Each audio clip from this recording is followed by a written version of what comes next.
What's going on, guys? Welcome back to another video from my RC experience, and today I wanted to do an update on the Vaterra Ascender.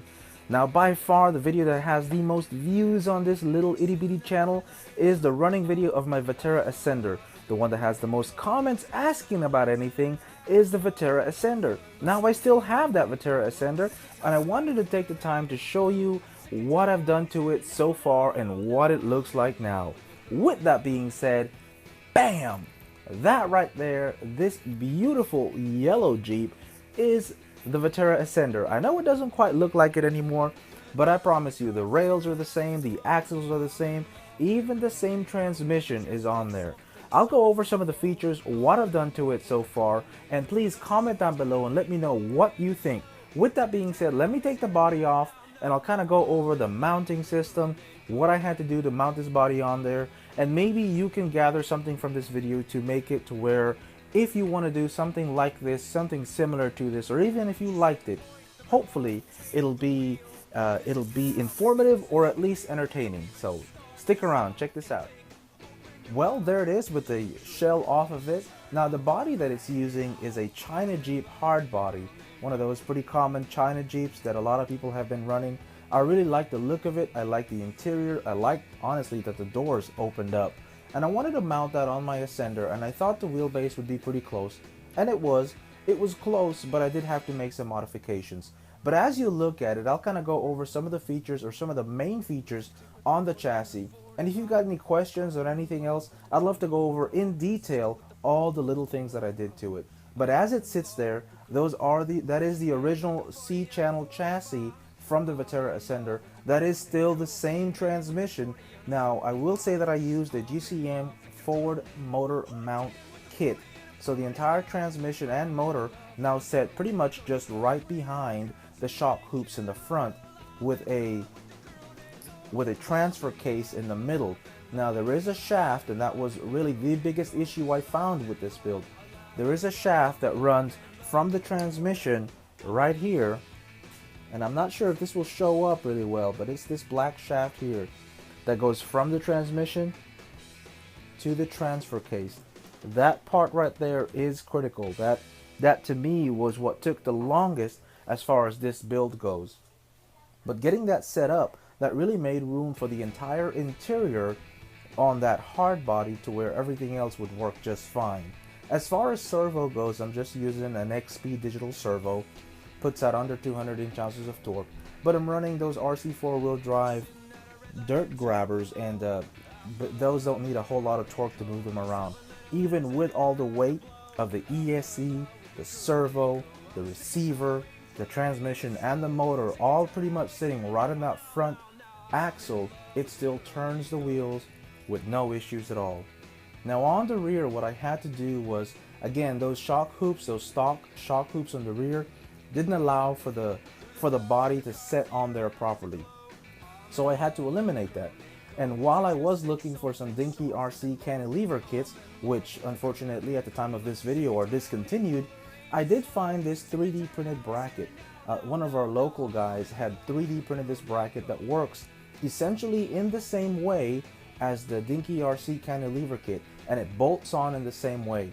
So I was able to use this bracket to mount up what essentially is a cantilever kit to make space for that. Now the only other thing I had to do was shorten just the rear upper and lower length. That brought the rear end in closer without giving the axle that weird angle upward, and that enabled it to fit the wheel well, centered how I wanted it, and to work properly the way I wanted it. Now this is in every sense a class 1 rig with 1.9 tires that measure under 4 inches. Perfectly legal for class 1 with a complete hard body, a working winch, and everything else. Now it's not by any means the most competitive truck out there. In fact, I don't really compete with it. It's more a shelf queen and more of a trail rig, and that's really the intent for this particular build. That's what I wanted to do with it. I did want to cover though the batteries that I used for it, because I thought that was interesting. I'll show you a look at the body, or at least the underside of the body, and I'll kind of explain why. But underneath the body, there are certain areas there that make it useful for using as spaces for your battery. And this is the battery that I use, or that I'm using for this particular build. This is the Hobby King Zippy 2240C battery, and essentially this sets on the rails of the truck like that, and it fits perfectly inside this indentation of the body right here. And it makes all the difference just setting that in there. And with the same body, once it's set on there, the thickness of the LiPo is perfect, that the body doesn't press against it, but it does hold it in place without very much wiggle. Now, the other battery that I use is a Life E battery from Hobby King. This is the Nanotech 6.6 receiver pack. And I did a receiver pack in Life E because it had these ends already to it. If you notice, these ends on the winch are the same as on the battery. So I'm able to plug my winch up to my receiver and then power my winch with this battery, which again fits perfectly nestled in that area right there of this body. And it fits just perfectly in between the body and the chassis rail. Now, if you notice, there is another spot here for a battery of similar size or exact same size. I have another one of these batteries, and this particular spot here, or this battery that's going in this side here, is going to power all the lights to this truck when we get to that stage. But I just kind of wanted to show you guys where the Vaterra Ascender sits, what it looks like now, and comment down below and let me know what you think. Do you like the build? Do you like it original? Or tell me what you think about it. And if anything, I hope this is helpful if you want to build your own truck or customize the truck that you already have. And again, I just want to do a quick shout out to Competition X. Recently we had Tony Phelan over here in East Texas, where we held a race, and he showed up and he brought a bunch of goodies to give away, and I was fortunate enough to win this this scale K-rail from Competition X, and that actually is custom graffiti that was hand drawn on there to look scale and to look cool. I think it looks really cool. It goes really well with all my crawlers and my crawler stuff. So a big shout out to Competition X and Eat Sleep RC.